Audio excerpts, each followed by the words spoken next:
Oh, it's gotta be a walleye.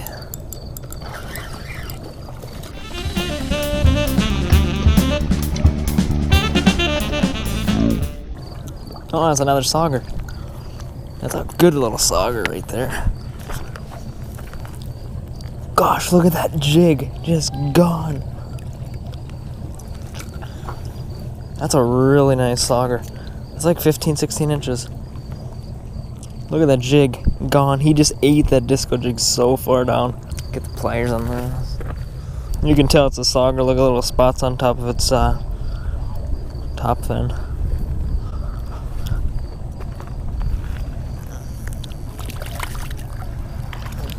There he goes. It's all catch and release in pool 2.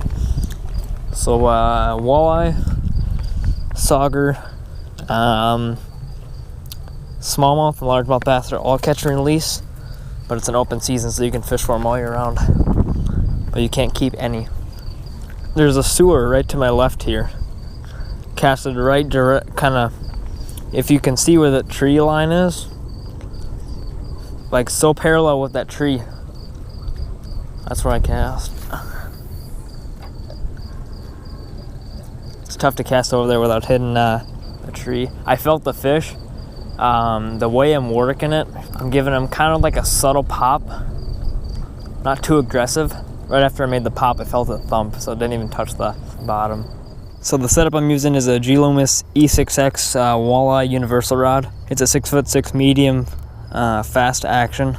The lure recommendation's an 1/8 to 3/8 of an ounce, so you can throw a pretty wide range of lures, which is why it's in the universal class.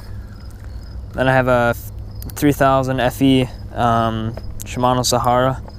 Spooled up with 15-pound Power Pro, and I'm just using straight Power Pro because it's dirty water, so it's not like invisible line is an important thing to be using. Then I'm just using a shad-colored swim bait with a 1/4 ounce pink HC Baco disco jig.